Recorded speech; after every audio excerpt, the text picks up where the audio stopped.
I take it that the deputy's questions arise from my remarks in the House on the 12th of June, when I was critical of the previous government's handling of the decision-making process in the run-up to and on the night of the bank guarantee.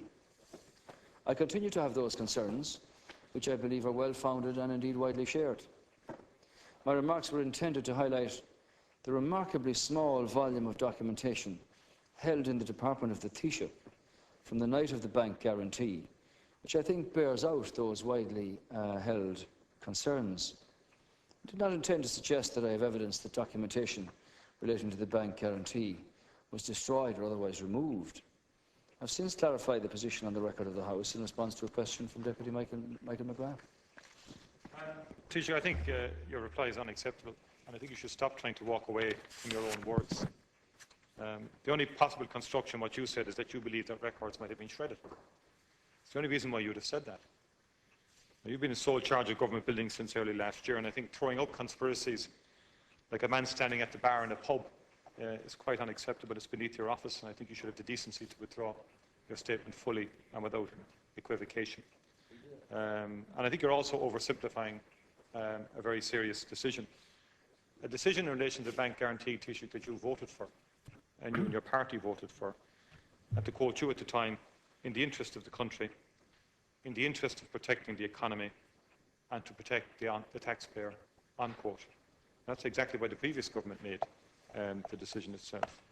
And Taoiseach, I think there's, I don't know why you deliberately articulated the view that documents were shredded, but you decided to invent a wild allegation. And all the officials, all the information have been available to you since the start of the year, since you took over as Taoiseach. It didn't happen straight away, and this came out at a particular point in time. I think you were making a cynical political attack.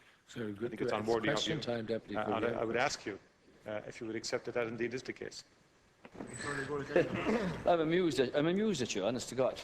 What I said on the 12th of June was, it's either shredded or has been disposed of or dispatched of. In other words, the government has no evidence of the discussions that took place or of what Deputy Martin said when he was Minister of Foreign Affairs. Now, you might help us here. You're the minister who dropped the Travers report behind the radiator and couldn't find it for many years. You're that minister. Okay.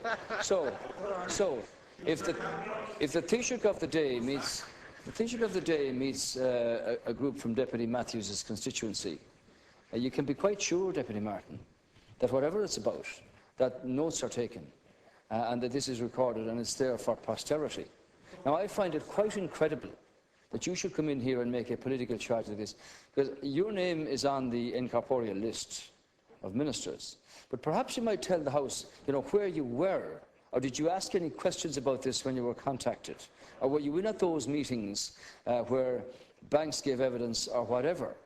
And what did you contribute to the rationale which led to that decision on that night? Because I find it quite incredible that the Department of the Taoiseach has not one solitary slip of evidence, of paper, about any of those discussions, about any of that rationale that resulted in the incorporeal decision being made in the way that it was. So perhaps you might enlighten the House here, because I have looked behind the radiators in the Department of the Taoiseach, and there is no report dropped down there as you did when you were in charge of the department previously. Sure, maybe Brian can ask the brother. Taoiseach, with the greatest respect, what advice did you get to coach?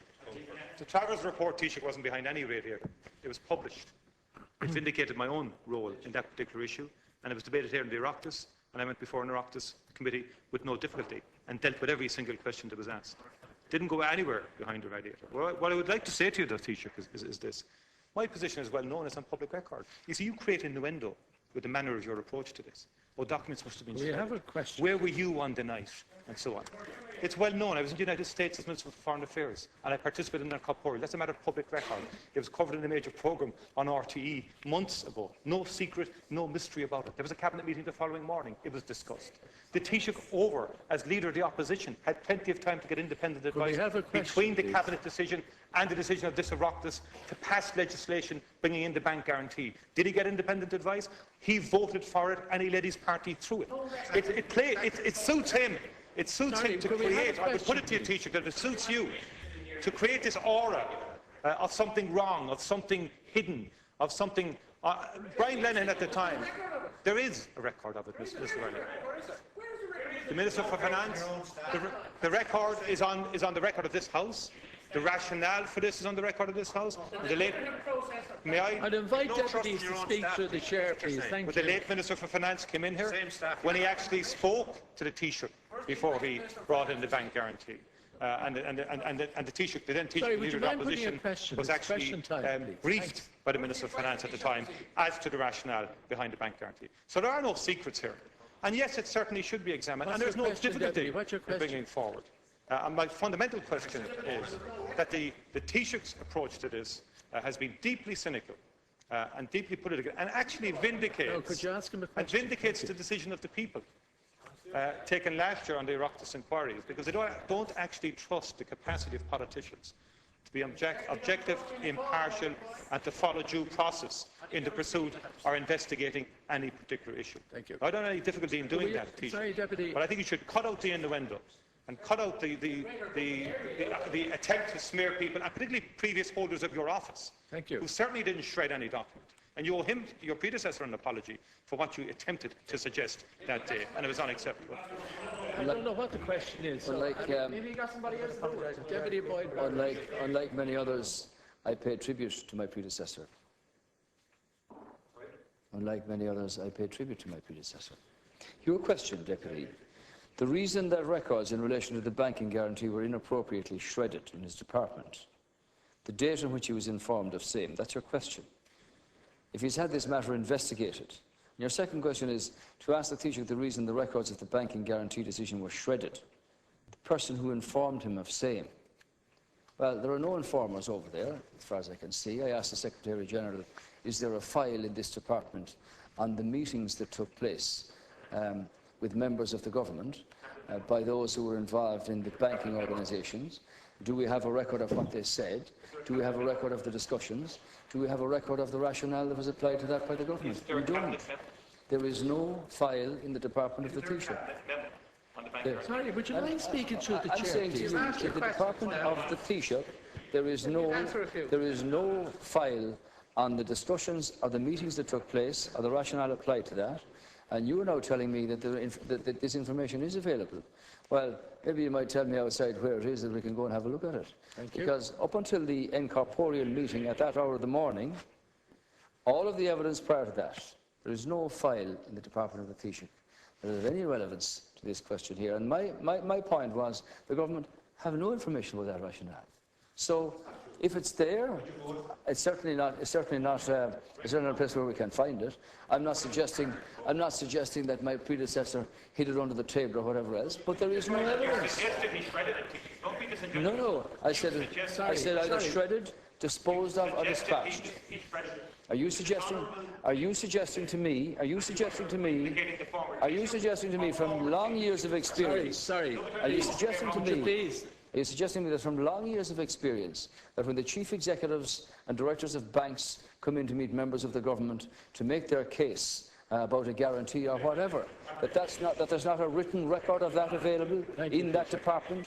Are you telling me that no notes are taken of these things, that meetings take place in secret, that things are not recorded and written down? It doesn't happen, Deputy.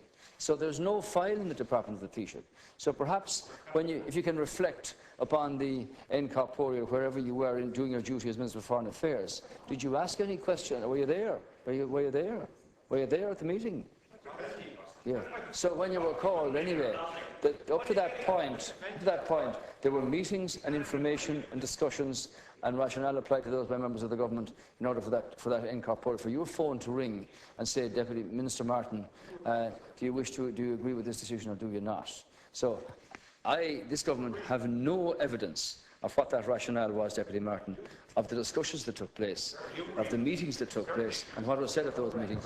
And I think, in view of the fact that this was the single biggest economic decision ever made and foisted on the backs of the Irish taxpayer, I would have thought that there would be plenty of files with the information about those discussions, about those meetings, what was said, and why the rationale was applied in the way that it was. It doesn't exist in the Department of the Taoiseach. Deputy Boyd Barrett.